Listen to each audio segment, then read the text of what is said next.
you can see it has a hard, thick bark, and the bark is cracked. So these are the features of the trees. And there you can see the termite mound created by the termites. Some people say this will stay inside. Just a 31-minute drive from the heart of Ella, deep within the serene wilderness, lies one of Sri Lanka's most awe-inspiring ancient sites, Buduruwagala.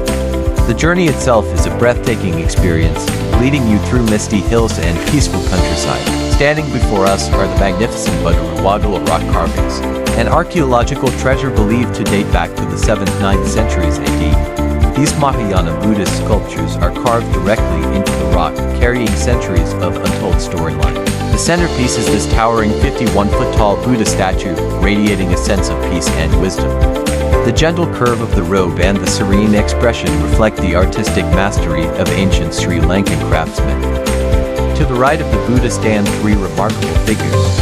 The first is Avalokitesvara Bodhisattva, the embodiment of compassion. Next is Tara Devi, a female deity believed to grant protection and blessings. And beside her stands Sudanata Sadhu, a devoted disciple. On the left, we see Maitri Bodhisattva, the future Buddha, who will bring enlightenment to the world. Flanking him are two other statues, Vajrapani Bodhisattva, a powerful protector, and an enigmatic figure whose identity remains a mystery. But Buduruwagala is more than just these sculptures. Scattered around this sacred site are the ruins of an ancient monastery, remnants of a thriving Buddhist community that once flourished here. Closing scene, tranquil view of the site at sunset. This hidden marvel, surrounded by nature, whispers the legacy of Sri Lanka's rich Buddhist heritage. Whether you're a history lover, a spiritual seeker, or an adventurer, Buduruwagala is a must-visit destination, one that leaves you in awe of the past and seen. Subscribe and follow CTA. Overlay your channel name, social media handles, and a call to action.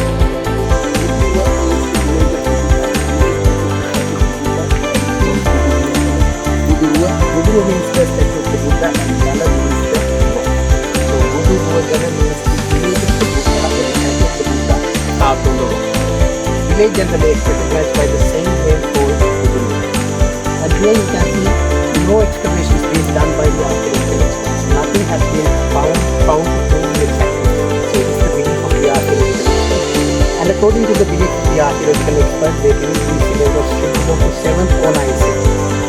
So the images are dated, 7th or 9th century. Dating, so the images are over 1,200 years old. But if you check about this place, into it says these images or the statues belong to the 10th century. So there is a difference between the centuries. Generally, the archaeological experts say the statues belong to 7th or 9th century. And they believe these statues may have been done by the king called Wellawaya. And the king Wellawaya was a very special king in the Sri Lankan history, and he was doing the kingdom in the first ancient capital called Anuradhapura. Anuradhapura is in the north central part of the country. When he was doing the kingdom, according to the history, there was a huge invasion by the South Indians. Because of this invasion, the South Indians were called Chola. Chola had invaded the country, and the invaders were so powerful. The king had a fight, according to the history. He could not defeat the invaders, so he withdrew from the kingdom and stayed hidden for 14 years' time, almost every part of the country. During this hiding period, this place is the one place the king had been. Now the king, something about the king, because we mentioned the value of the king to all the people who visit here. This king was a very special king in the Sri Lankan history, like I told you. The king had stayed hidden for 14 years, almost every part of the country. When he was staying hidden, he used rock caves to stay inside. So his shelters were rock caves. So what he did, he transformed these caves into temples. So if you travel around the country, you can see there are some of the very well done cave temples done by the king called Wellawaya. So this was a very good work done by the king to preserve the peace. And the other was done by the king during this hiding period. It says this was the king who started to write down Buddhism on palm leaves. Because in the past it said the Buddhist philosophy was coming from generation to generation verbally, orally. So the elderly monk kept the teaching method in the mind and told it to the future generation. So in this process there was always a possibility to forget some of the valuable teaching. That's why king wanted to write them down somewhere permanent to make it preserved for the future generation. And this special talks took place in the central part of the country, and there is a prominent temple called Avalokitesvara. Avalokitesvara was the place where the king started to write down Buddhism on palm leaves. So because of these two reasons, writing down Buddhism on palm leaves and transforming caves into temples, We consider this king as a valuable king in the Sri Lankan history. So this is the king who is believed to have done these images as well. And after 14 years, it said, according to the history, king went back to the same city with an army, defeated the invaders and reunited the country. There was something about the king because this was a very, very special king in the Sri Lankan history. And here you can see there are 7 statues created on the robe. Now these statues have been created according to the Mahayana teaching. You might know that in the Buddhist philosophy, some of you might have heard, in the Buddhist philosophy there are 3 main teaching methods available. Like in Christianity, they are called Mahayana, Theravada, Vajrayana. 3 different teaching methods available. So these images have been created according to the Mahayana teaching. Mahayana means the bigger vehicle, the greater vehicle is the meaning. Now this is the teaching method which is widely used in the Buddhist world. Countries like China, Japan, Korea, Vietnam, these countries follow the Mahayana teaching. So this teaching method has become the main teaching method and it has become the trend in the Buddhist world at the moment. But even though these images belong to the Mahayana teaching, here in Sri Lanka we don't practice this teaching method, we practice the second teaching method, it is called Theravada. Theravada means the teaching method of the enlightenment. So between the Theravada and the Mahayana teaching there are some differences. So I'm going to tell you 3 main differences, then you can have an idea about the philosophy. So in the Mahayana teaching they believe, the general belief in the Mahayana teaching, they believe if someone practices the Buddhist philosophy in this life, one day in the circle of samsara, this person can become a Buddha. This is what they believe in the Mahayana teaching. Because it says we are all, according to Buddhist philosophy, we are traveling in a circle called circle of samsara. And in the circle of samsara, the current life, whoever the beings, whatever the state of a being is, if this being experienced this current life according to the good or bad activities he had practiced in his previous life stages, he had collected something called good or bad karma. According to this good or bad karma, we experience the current life. So in the Buddha's teaching, Lord Buddha clearly stated that the humans are the most important beings because only the humans can understand the philosophy very well. So in the Buddha's teaching, he said this is a very special state, and this stage we can practice the Buddhist philosophy and get something valuable to put into the circle of samsara. I will tell you about the circle of samsara and all these things when I go along. So the Mahayana teaching, they believe if someone practices the Buddhist philosophy, one day in the circle of samsara, it's not the next life or this life, but someday in the circle of samsara, you can attain the state called nirvana, you can enter the circle of samsara. But this belief is not the same in the Mahayana, in the Theravada teaching, the second teaching method, the way we practice in Sri Lanka. It clearly says no one can become a Buddha so easily. It's very difficult because the last Lord Buddha lived over 2,600 years ago, and we are following the last Lord Buddha's philosophy.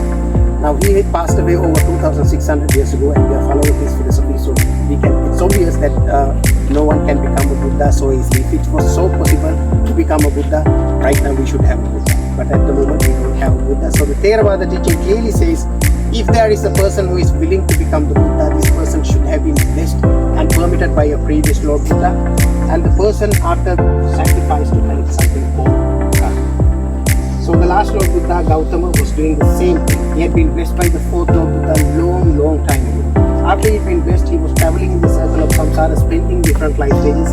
In each of these life stages, the history says, he was doing some kind of a special sacrifice to collect something called good karma. So in his last birth, in the circle of samsara, he became the Prince Siddhartha. He attained the enlightenment.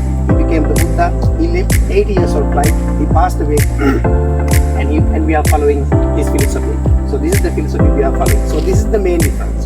Mahayana teaching says if someone practices the Buddhist philosophy, one day he can become a Buddha, but the Theravada teaching clearly says no one can become a Buddha. If there is a person, he should have accomplished these 2 requirements. Should have been blessed and should have collected lots of good merits to become a Buddha. So this is the main difference. And the second difference, in the Mahayana teaching, they believe while they practice the Mahayana teaching, if someone wants to have a family, there is a possibility to have a family life, according to the Mahayana teaching.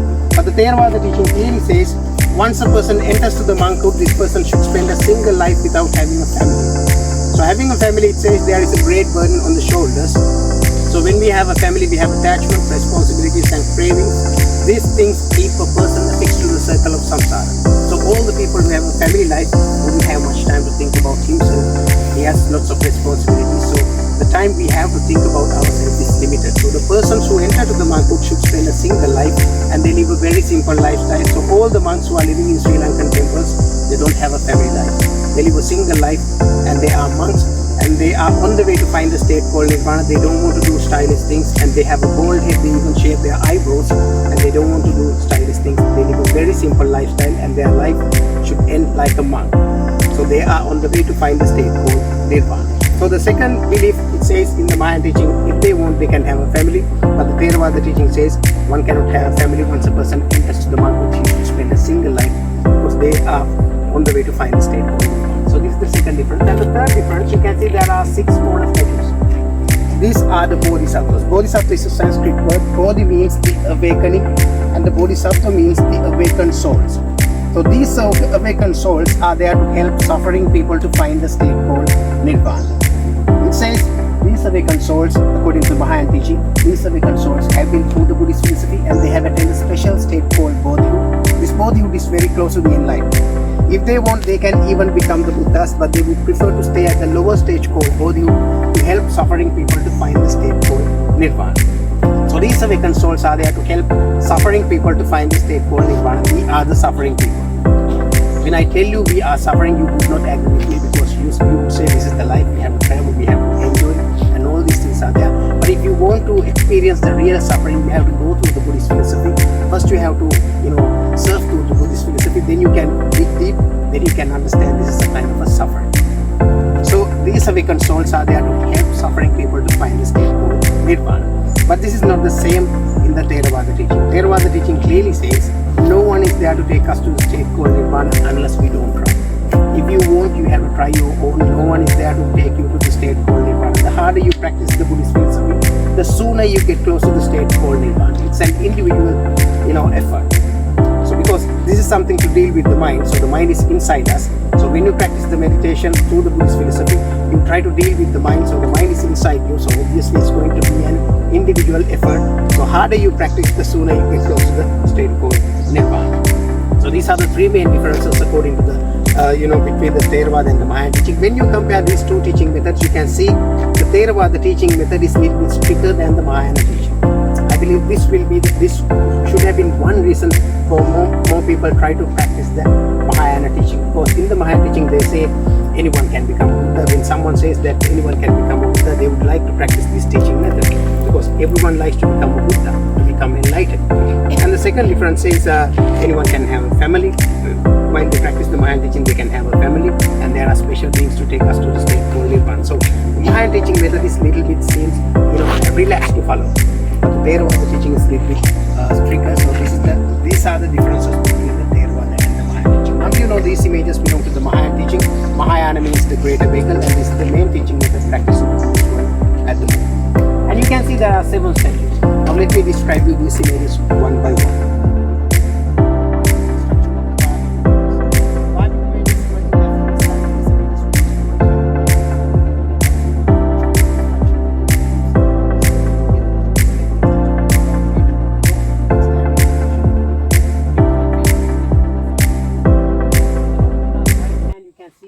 Like this. This is a very special hand gesture recognized as the bravery gesture, signifies the fearlessness.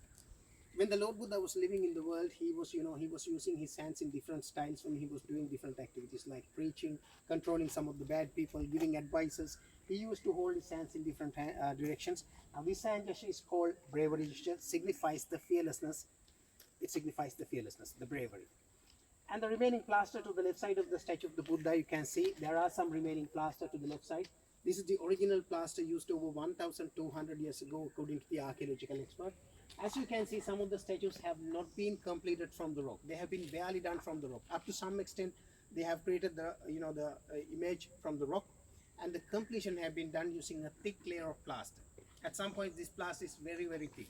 So they have used a thick layer of plaster to get the completion of the statues, and after they have taken the plaster, they have used a special paint to color these images, the statues. You can see there are some remaining orange color line. Now this is the orange color used to color the robe of the Buddha, because the Buddha's robe was orange color. Now they believe all these statues, more or less, may have been completed using lots of plaster, been painted. That's why they wanted to have a roof. And you can see there are over 40 holes all over the rock, just above the statues. So through these holes, the archaeological experts suggest in the past a special roof may have been put up to protect the statues from the rain mainly. So once the roof had been broken down, all these statues may have been exposed to the rain and sun. So this is the current state of the statues. So they believe all these statues have been completed using a plaster, painted. That's why they wanted to have a robe. So the right side of the statue of the Buddha, you can see there are 3 statues. Now these 3 statues recognized by the archaeological expert as the family. So this is the family of the Mahayana teaching. I'm telling you all these things according to the belief of the archaeological expert. So once you go back or once you get into your room, you can check in the internet, because in the internet you have all this information. So I'm trying to tell you this believing history. And you can see there is the family, only female image there. This is the only female image here. All the other statues are males. That is the only female image, and this female image is called Goddess Tara, according to the archaeological expert. And the Goddess Tara statue shows the beauty of a lady's figure, because the figure is thrice-bent from the knees, hips and the shoulders. So this statue shows the beauty of a lady's figure. And there is something held by her left hand. About the object held by the left hand, there are 2 suggestions. One expert sees this object as a lotus flower held downward, and the other expert sees this object as a small container of water. No one knows exactly, so this is a belief. According to your eye view, you can have a look and decide what it is. You have the liberty there. So these are the 2 suggestions. No one knows exactly, because no excavations been done. So she's the Goddess Tara, and she's the savior of the suffering people, and she's the female version of Bodhisattva. You can see there are some remaining plaster on the middle part of the lady's statue. So this is the Goddess Tara. She's the wife of the middle statue, and the middle statue is white because this statue has been created a little bit inside the rock. So the effect from the rain has been less on this statue, and that's why this statue has lots of plaster on it. And this is the statue called Avalokitesvara. Avalokitesvara is the husband of the Goddess Tara, and this is the image or the statue which has been done nearly 50% from the rock. And the completion have been done the same way, like I told you. The statue have been completed using a plaster. And you can see the nails on the fingers, lips, nose points, eyebrows have been perfectly done. You can see. And on the headdress of this white statue, on the headdress or the crown, you can see there is a small statue of sitting Lord Buddha. So this statue of the Buddha is called Amitabha, exists only in the Mahayana teaching, and eternal Buddha is called Amitabha. In the Mahayana teaching, they believe there are 5 self-born Lord Buddhas who are living in the world eternally. So this Buddha is called Amitabha, and eternal Buddha, he lives forever, exists only in the Mahayana teaching. And in the general Buddhist philosophy, it said there had been 28 Lord Buddhas. Gautama was the last Lord Buddha, 28 Lord Buddhas. And in this 28 list of Buddhas, these 5 Lord Buddhas do not exist. They exist only in the Mahayana teaching. These are eternal Buddhas. So this is the Buddha called Amitabha, and the statue, the white statue, is called Avalokitesvara, the husband of the Goddess Tara. So this is the husband and wife. And the last statue you can see, which is barely seen because there are some algae over this statue, because the cutting line there just above the statues is not protecting very well this the sun's image. So this image is called Prince Sudana. He is the son of the couple. He is called Prince Sudana. Even though he is a prince, he is still an awakened soul who can help people to find the state called Nirvana. So this is the family of the Mahayana teaching. And the special features there, you can see just above these statues, you can see there is a horizontal cutting line on the rock. Do you see? There is a cutting line. And this cutting line is called dripplage. It was a very smart method used in the past to protect the statues from the flowing water along the rock. Many trains, the water come along the rock to this cutting line. All this water drips down right in front of the statues without going along the images. So this was a very smart method used in the past. If you go to a cave temple, you can see before the entrance this cutting line, very well done to protect the caves and the statues created on a rock. So this was a very smart method used in the past. And the other specialty, just have a look. Since the statues have been barely done from the rock, they have not been able to get the feet from the main rock. So they have used a separate rock to create the feet. They have used a separate rock to create the feet and put these feet right close to the statues. And you can see there are only 3 main statues which have the the feet intact. But they believe all these statues may have had their feet created on a separate rock and put these feet right close to the statues. So they believe all these 7 statues may have had their feet intact, but at the moment only 3 statues have the feet intact. And the other specialty, you can see from left to right, the shape of the rock is like an elephant. So this is another specialty. This may have been one reason for them to choose the rock to do the images. And the rock is so so flat and it's spacious. So all these 3 features may have been very important for them to choose the rock to do the statue. And the other specialty, there is a legend among the locals. Local people believe there is a special oil had come from the rock. Can you see the small hole or the cave close to the statue of the Buddha to the right side? And there is a dark spot inside like oily. So the local people believe in the past a special oil had come from the robe. This oil had a special healing power. It could heal some of the illnesses. Some people say this was mustard oil. So even today, the locals who visit here, they try to read this point barefooted, touch the oily area, touch their head to get a kind of blessing. But this is something not allowed by the archaeological department. They say when we read to this point over and over barefooted, it's going to damage the formation of the robe. But it's really difficult to convince locals. They don't really understand what we ask them to not to. Why we ask them to not to do it? Because they ask what happened to this solid rock when they walk over it. They don't really understand. But this process, the deterioration would take place, after maybe 100 years, maybe 150 years. So it takes long time. That's why the archaeological department asked them to not to do it. So after that point, you can see, we can come to the left side of the statue. You can see the statue close to the tree. Now this image is called, or the statue is called Vajrapani. Vajrapani means the holder of the thunderbolt. You can see the thunderbolt is held by the right hand close to the right shoulder. So this is the Vajrapani. Vajrapani means the holder of the thunderbolt, signifies the lightning. And the lightning signifies the last Lord Buddha's determination to stay focused on meditation and attain the enlightenment. It says the last Lord Buddha was practicing deeper meditational practices to find the reality in life. Life must have been very difficult for him, but he did not give up. He was keep practicing. Finally, he attained the enlightenment. So his sheer determination, to stay focused on meditation, signified by the lightning. Lightning signifies the determination, and the determination signifies the, lightning signifies the determination, and the determination signifies the last Lord Buddha's, sheer determination to find the state called Nirvana. And the second statue, or the middle statue, is very well detailed than the first statue. You can see this middle image has 2 lotus flowers, 2 necklaces, and the middle part has been very well detailed. This is the awakened soul called Maitreya. Maitreya is the one who is to be enlightened in the future.